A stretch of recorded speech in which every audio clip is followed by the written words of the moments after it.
to white man or Indian. I think you already know this. I don't want to put any more drunken Indians in my jail. I think you better stop selling whiskey." "Damned if he ain't mighty uppity for an Injun," Bob said. "You gonna let him talk to you like that?" Tiny laughed. "He's the local Choctaw policeman. He knows damn well he ain't got no say-so about anything a white man does." He sneered at Little Eagle. "Ain't that right, Jim?" "I think you would be wise to take my warning and stop selling whiskey," Jim insisted. "Maybe it would be best if you move your business someplace else. Atoka is a peaceful town." "This ain't Atoka. This is Boggy Town. And I got as much right to be here as any of them stores in town," Tiny said. "Maybe it'd be best if you take your Injun ass out of here before somebody's gun goes off accidentally." His warning prompted the other three at the table to push their chairs back, preparing for a possible shooting. With no change in the solemn expression on his face to reveal his frustration, Jim Little Eagle replied, "That would be an unfortunate thing to happen, because my rifle fires by itself when accidents happen. And you are such a big target, white man. You would be hard to miss." When Stump Grissom started to react, Jim whipped his rifle around, ready to fire. "Let him go, Stump," Tiny warned. "You shoot one of them Injun policemen, and there'll be a whole slew of deputy marshals down here." He looked back at Jim. "All right, you've said your piece, so get on out of here and let us get back to minding our own business." Knowing there was nothing he could legally do to close the saloon, Jim backed out the door.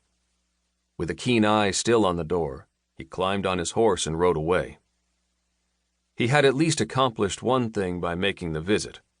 He verified the suspicion he had that Tiny McGee was operating a saloon. There had been no attempt to hide the whiskey bottle in the middle of the table. He would now notify the marshal in Fort Smith. Behind him, the four men filed into the kitchen to eat supper. "Soon as we finish eating," Bob Atkins suggested, "why don't we take a little ride into town and make sure all them folks are awake?" "Good morning, Will."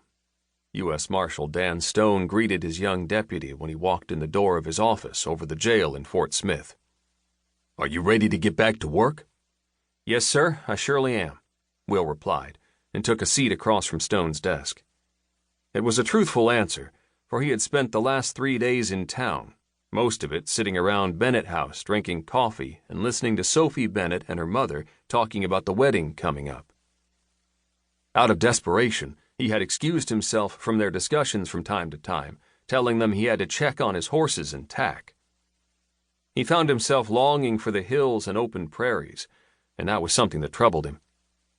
His on-again, then off-again engagement to Sophie had been due to his job as a deputy marshal and the fact that it caused him to be gone most of the time. When he thought about it, he couldn't really blame her for wanting him to go back to the ranch in Texas, a ranch she had never seen. That was another thing that upset her.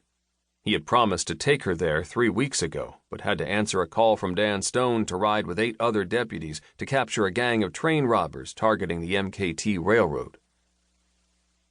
Noticing a look of distraction in Will's face, Stone commented, "You look like your mind's off someplace else."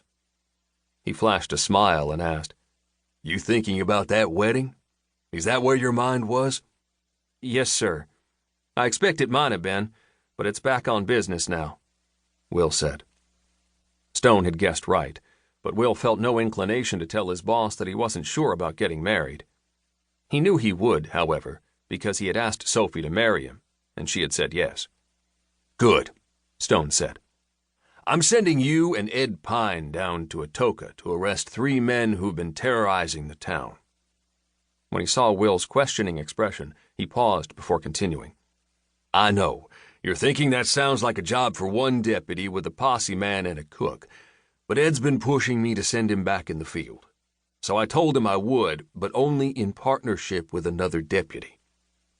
He feels like he's ready to ride again, but I think he's still a little weak from that chest wound. He just won't admit it."